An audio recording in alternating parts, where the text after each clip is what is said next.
الحمد للہ رب العالمین وصلی اللہ علی محمد وآلہ الطاہرین۔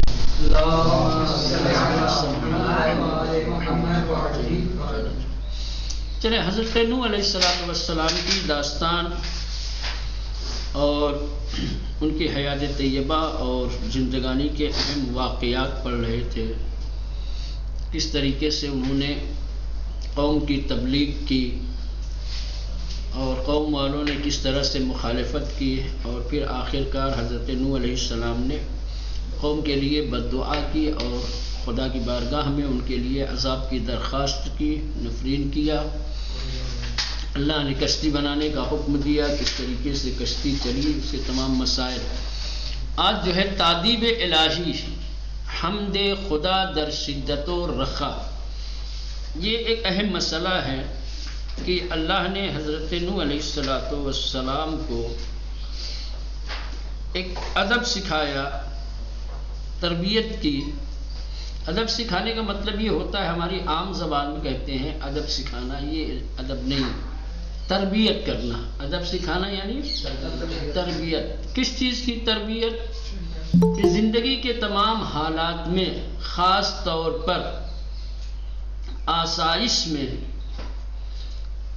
چین اور سکون کے دنوں میں، فراخی کے دنوں میں چاہیے کہ انسان خدا کو فراموش نہ کرے، خدا کو یاد رکھے۔ عمومی طور پر لوگ مشکلات میں خدا کو یاد کرتے ہیں۔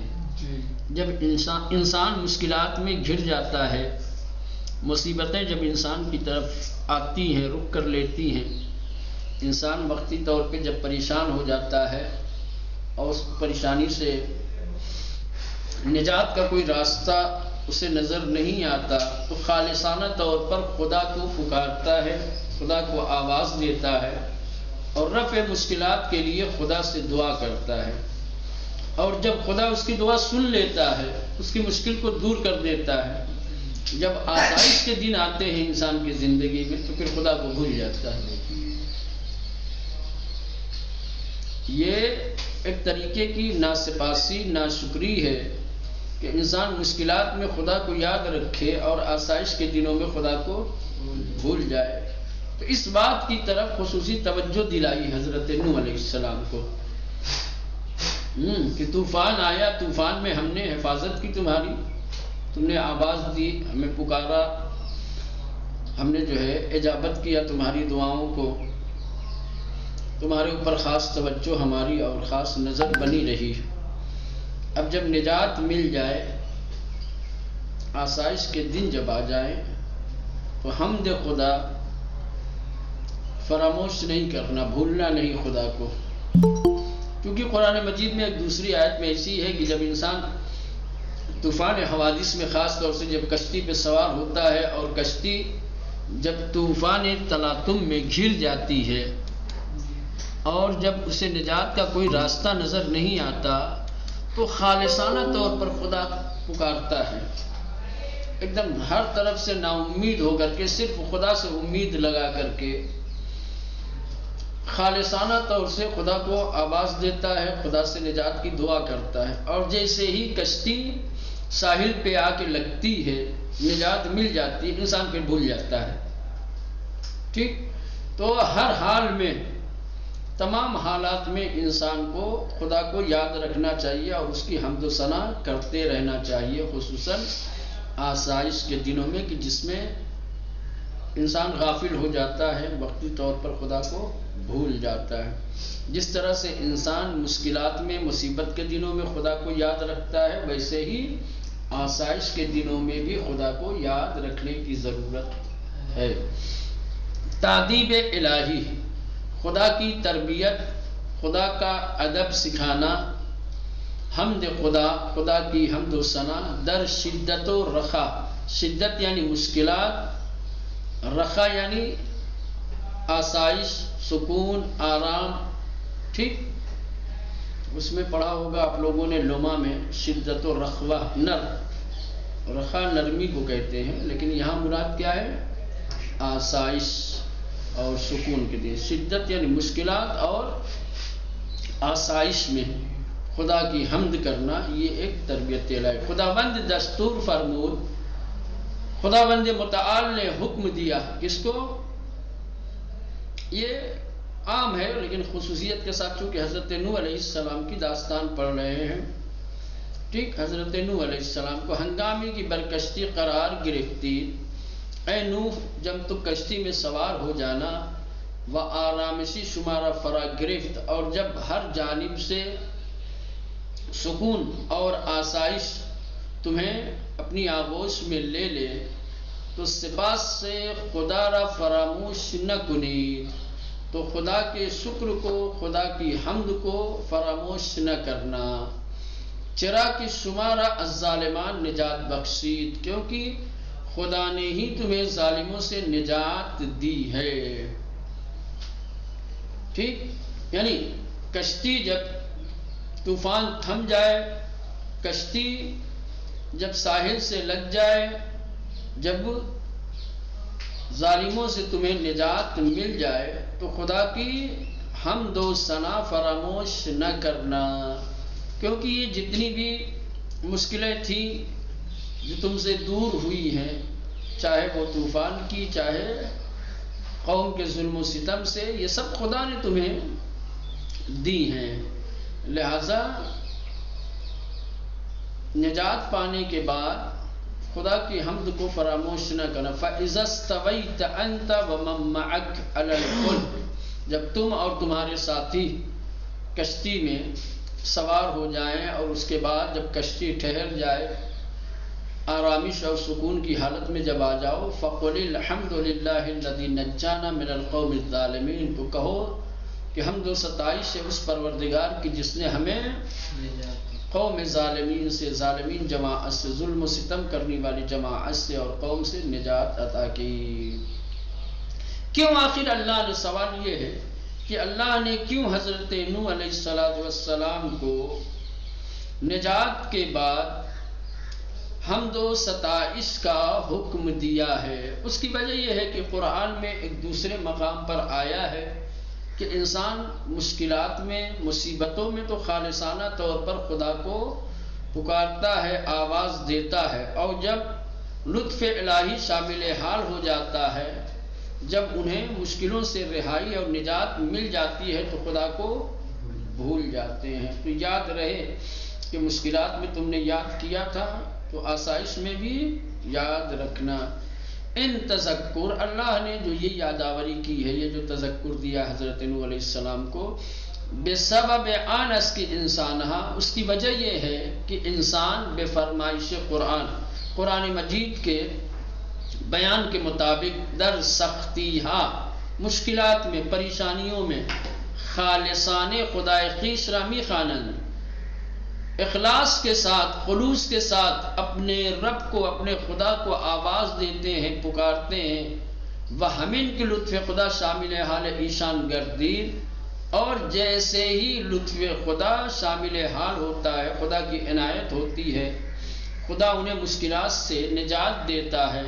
وَأَز گرفتاریہ رہائی یافتن، اور جب انہیں مشکلات سے رہائی مل جاتی ہے تو خدا را فراموش نمودے، کیا کرتے ہیں؟ خدا کو بھول جاتے ہیں. حتیٰ بعدن بنا فرمانی او روئی میں آورن، بعض تو ایک قدم اور آگے بڑھ جاتے ہیں. کچھ لوگ تو صرف فراموش کر دیتے ہیں، کچھ لوگ تو خدا کی نافرمانی پہ اتر جاتے ہیں، سرکشی کرنے لگتے ہیں. وَإِذَا مَسَّ الْإِنسَانُ الضُّرُّ دَعَانَا لِجَنبِهِ أَوْ قَاعِدًا، جب انسان مشکلات میں گرفتار ہوتا ہے تو ہر پہلو، دائیں بائیں، اٹھتے بیٹھتے خدا کو پکارتا ہے. فَلَمَّا كَشَفْنَا عَنْهُ ضُرَّهُ، اور جب ہم اس کی مشکل کو دور کر دیتے ہیں، تب كَأَن لَّمْ يَدْعُنَا إِلَىٰ ضُرٍّ مَّسَّهُ كَذَٰلِكَ، تو وہ اس طریقے سے رد عمل ظاہر کرتے ہیں کہ جیسے انہوں نے مشکلات میں ہمیں پکارا ہی نہیں تھا، ہم نے انہیں نجات نہیں دی ہے، خود سے ہی ان لوگوں نے نجات پا لی ہے. سمجھ رہے ہیں؟ یہ اس آیہ کریمہ میں اللہ نے یہ بتایا ہے کہ مشکلات میں انسان میری طرف متوجہ ہوتا ہے. جب کوئی مصیبت آتی ہے تو اٹھتے بیٹھتے ہر نفس، ہر گام مجھے پکارتا ہے، اس مشکل سے، اس مصیبت سے نجات پانے کے لیے دعا کرتا ہے، اور جب ہم اس کی مشکل کو دور کر دیتے ہیں تو ایک دم سے بھول جاتا ہے۔ ان دستور خداوند بے نوح و ہمراہان مومن ایشان تادیب الہی، کہ اللہ تعالیٰ نے جو یہ حکم دیا ہے حضرت نوح علیہ السلام اور ان کے ایمان لانے والے ساتھیوں کو، یہ ان کے لیے تادیب الہی ہے، یعنی خدا کی طرف سے ایک تربیت ہے، خدا نے ایک رہنمائی کی ہے، خدا نے انہیں یہ ادب سکھایا ہے کہ اس طریقے سے انسان کو زندگی گزارنی چاہیے، خصوصاً خدا کے حوالے سے اور اس کے حمد و ثنا کے حوالے سے ہر وقت ہر حالت میں اس کو یاد رکھنا چاہیے اور اس کی حمد و ثنا کرنی چاہیے۔ خداوند انہار غریق رحمت خود ساختے، اللہ نے انہیں اپنی رحمتوں کے سائے میں لیا، آغوش رحمت میں لیا، بر ایشان منت نہادے، ان کے اوپر اللہ نے احسان کیا، ومستقیماً آنہارا تحت تربیت خیس قرار دادے است، اور مستقیماً اللہ نے انہیں اپنی تربیت میں لیا ہے۔ مستقیماً خود خدا نے گفتگو کی اور خدا نے یہ ادب سکھایا، کسی مبلغ نے یا کسی اور نے یہ ادب اور یہ تربیت انہیں نہیں دی ہے، یعنی یہ خدا کی ایک خاص عنایت ہے، خاص توجہ ہے کہ کس طریقے سے اللہ نے ان کے اوپر لطف کیا کہ انہیں نجات دی اور انہیں یہ یاد دلایا کہ خدا کو ہمیشہ یاد رکھنا۔ جی وبر ایشان منت نہادے، اور ان لوگوں پر یعنی نوح اور ان کے ساتھیوں پر منت نہادے، منت نہادے یعنی احسان کرنا، منت یعنی احسان کیا ہے، اللہ نے لطف کیا ہے، وہ مستقیماً اور سیدھے آنہارا ان لوگوں کو تحت تربیت خیس اپنی تربیت کے ماتحت قرار دیا ہے، یعنی اپنی تربیت میں لیا، خود اللہ نے انہیں تربیت کی ہے، یہ خدا کی خصوصی توجہ ہے ان کے اوپر۔ چوتھی چیز فرمان پایان طوفان، ابھی طوفان چل ہی رہا ہے، یہ اس وقت حکم دیا تھا جب کشتی پہ سوار ہوئے تھے کہ ابھی تم کشتی پہ سوار ہو، تو ابھی یہ بات یاد دلا دے تو شاید یاد رہے، بہترین موقع۔ یہ بھی ایک جو ہے قرآن مجید کی بلاغت اور اس کی فصاحت ہے کہ اس کا ہر کلام بر موقع بر محل ہے، جب کوئی بات موقع اور محل کے مناسبت سے اور اس کا لحاظ کر کے کی جاتی ہے تو اس کا اثر ہی کچھ اور ہوتا ہے، سمجھ رہے ہیں؟ ہر بات کا اثر ہر وقت نہیں ہوتا، کچھ باتیں موقع اور محل پر کارآمد ثابت ہوتی ہیں۔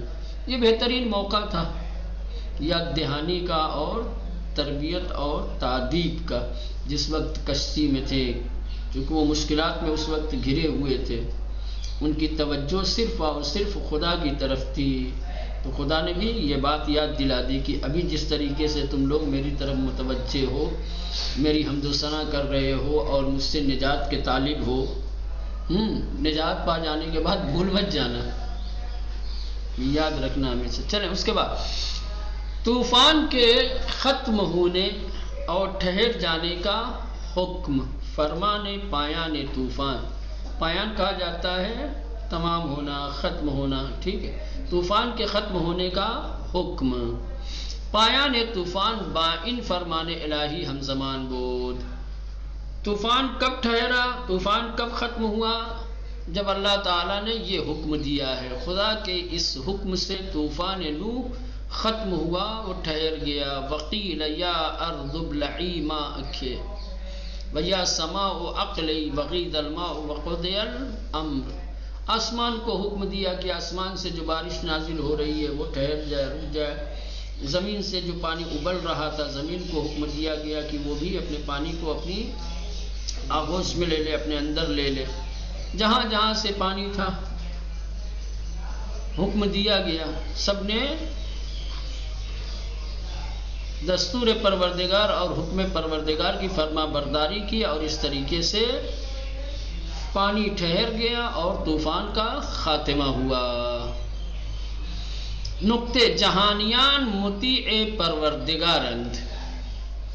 نکات میں پہلا نقطہ یہ ہے کہ دنیا کی ہر شے، ہر مخلوق پروردگار کی مطیع ہے سوائے انسانوں کے علاوہ دوسری مخلوقات کیا ہے؟ مطیع پروردگار، حکم پروردگار کی تابع ہیں۔ ان کل من فی السماوات والارض الا اتى الرحمن عبدا۔ جو کچھ زمین و آسمان میں ہے وہ سب کے سب کیا ہے؟ اپنے رب کے عبد ہیں، مطیع ہیں، فرما بردار ہیں۔ اور اوپر والی آیت میں بھی خدا کی اطاعت نظر آئے گی آپ کو کہ جب حکم دیا آسمان کو کہ پانی برسنا بند کر دے، زمین کو حکم دیا کہ چشموں کا خاتمہ ہو جائے، ابلنا ختم ہو جائے، تو سب نے حکم پروردگار کی اطاعت کی۔ اور اس آیت کریمہ میں بھی جو ابھی تلاوت کی ہے سورہ مریم کی آیت نمبر 93، جو کچھ زمین و آسمان میں ہے وہ سب کے سب کیا ہے؟ اپنے رحمان کی، اپنے رب کی کیا ہے؟ عبد ہیں، یعنی مطیع ہیں، فرما بردار ہیں۔ زمین و آسمان ان دو بندے تکوینی خدا، کہہ رہے ہیں زمین اور آسمان یہ خدا کے تکوینی بندے ہیں۔ تکوینی یعنی خلقت کے اعتبار سے، پیدائشی خدا کے قدرت کے زیر اثر ہیں، خدا کی اطاعت اور فرما برداری کرتے ہیں۔ بمحض صدور فرمان امتثال نمودند، تو چونکہ کائنات کا ہر ذرہ حکم پروردگار کا مطیع ہے، اسی لیے خدا نے جب حکم دیا پانی کے بند کرنے کا یا بند ہونے کا، تو زمین و آسمان اور جہاں جہاں سے پانی ابل رہا تھا، نکل رہا تھا، سب نے حکم پروردگار کی اطاعت کی اور اس طریقے سے طوفان ٹھہرا۔ ٹھیک، استقرار کشتی نوح، حضرت نوح علیہ السلام کی کشتی کا ٹھہرنا، استقرار یعنی ٹھہرنا، رکنا، ساکن ہونا۔ کہاں، کس مقام پہ، کس جگہ کشتی ٹھہری ہے؟ ٹھیک، مشہور قول کے مطابق جودی نامی ایک سرزمین پہ یہ کشتی ٹھہری ہے۔ طبق فرمائش قرآن کریم، قرآن مجید کے بیان کے مطابق کشتی در سرزمینی بنام جودی فرود آمد، کشتی جودی نامی سرزمین پہ ٹھہری۔ فرمان دورباش خداوند بے حیات ستمگران خاتمے داد، اور طوفان کے خاتمے کا خدا کی جانب سے حکم جو تھا بے حیات ستمگران خاتمے داد، ظالموں اور ستمگروں کی حیات کے خاتمے پر تمام ہوا۔ وآنہا الصحنۂ زندگی دور شدن، اور جو ظالم اور ستمگر تھے وہ صحنۂ زندگی سے دور ہو گئے، یعنی ان کا خاتمہ ہو گیا، وہ نابود ہو گئے۔ وہ برائے ہمیشہ از عرصہ سعادت محروم ماندن، اور ہمیشہ ہمیشہ کے لیے سعادت سے، خوشبختی سے، نجات سے، کامیابی سے محروم رہ گئے۔ واستوت علی الجودی، قرآن نے خود یہ لفظ استعمال کی ہے، سرزمین جودی، واستوت علی الجودی، اور کشتی سرزمین جودی پہ آ کر کے ٹھہر گئی، رک گئی۔ وقیل بعدا للقوم الظالمین، زمانی کی زمین آمادگی نسبی برائے زست پیدا کرد، فرمان خروج از کشتی صادر شد۔ اب یہاں سے طوفان ٹھہر گیا، کشتی رک گئی۔ ٹھیک، کشتی رکنے کے بعد ظاہر سی بات ہے زمین ابھی پانی کے نیچے تھا، پوری زمین پانی میں غرق تھی، پانی ایک دم سے تو جائے گا نہیں، چلو آسمان کا پانی ختم ہو گیا، بس برسنا بند ہو گیا، چشمے ابلنا بند ہو گئے، زمین پہ جو پانی ہے وہ تو ایک دم سے نہیں غائب ہوگا نا۔ اللہ حکم دے گا تو اس کو بھی زمین جذب کر لے گی، لیکن پھر بھی پانی کا اثر تو زمین کے اوپر رہے گا نا، کہ نہیں رہے گا؟ جو بھی ہو، بہر صورت کہہ رہے ہیں کہ جب زمین کے اوپر زندگی کے آثار نمایاں ہوئے، جب زمین حیات بسر کرنے اور زندگی بسر کرنے کے قابل ہو گئی، تب اللہ نے حکم دیا کہ اب کشتی سے اترو۔ وإلا جب تک زمین ہموار نہیں ہوئی تھی، زندگی گزارنے کے قابل نہیں ہوئی تھی، حضرت نوح اپنے ساتھیوں کے ساتھ کشتی میں تھے۔ جب زمین نے آمادگی ظاہر کی کہ اب اس پہ حیات اور زندگی گزاری جا سکتی ہے، اب اس کو آباد کیا جا سکتا ہے، اس پہ لوگ زندگی بسر کرتے ہیں، تب اللہ نے حکم دیا کہ اب کشتی چھوڑ دیں، کشتی سے نیچے آئیں اور زمین پر آ کر کے آباد ہو جائیں۔ زمانی کی زمین آمادگی نسبی برائے زیست پیدا کر، کہنے کہ جس وقت زمین نے زندگی کے لیے نسبی آمادگی پیدا کی، نسبی کا مطلب بنسبت طوفان کے، چونکہ طوفان تھا، طوفان کے بعد جو نمی وغیرہ رہ گئی تھی، ٹھیک، پانی کی وجہ سے جب وہ نمی وغیرہ ختم ہو گئی، زمین عادی حالت میں ہو گئی جس پر آسانی سے انسان زندگی گزار سکتا ہے۔ تو جب زمین اپنی عادی حالت میں آ گئی اور حیات گزارنے کے قابل ہو گئی تو فرمان خروج از کشتی صادر شد، تو خدا کی طرف سے کشتی سے اترنے کا حکم نازل ہوا۔ قیل کہا گیا یا نوح اہبط، اے نوح اب کشتی سے اتر جاؤ، کشتی اب چھوڑ دیں۔ بے نوح فرمان دادے شد کہ ہنگامے پیادے شدن از کشتی چنین دعا کنن، اور حکم دیا گیا کہ جب کشتی سے اتریں تو یہ دعا پڑھتے ہوئے، ٹھیک، ایک خاص دعا ہے جس کو قرآن مجید نے نقل کیا ہے، اور حکم دیا گیا حضرت نوح علیہ السلام کو کہ کشتی سے اترتے وقت اس طرح سے دعا پڑھیں، فقل، کہو الحمدللہ الذی نجانا من القوم الظالمین، وقل رب انزلنی منزلا مبارکا وانت خیر المنزلین، ٹھیک۔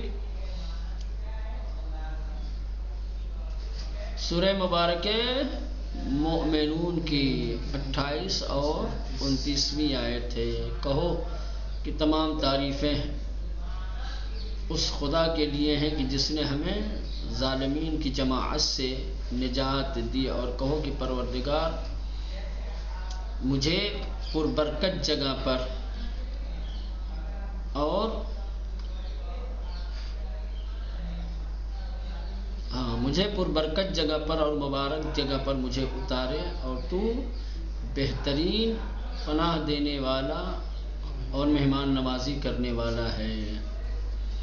چلیں اب یہ نقطے پڑھ کے جلدی سے ختم کریں، ٹائم ہو گیا ہے میرے خیال سے، چلیں نقطے رہنے دیں، نقطے بعد میں پڑھیں گے، ٹھیک۔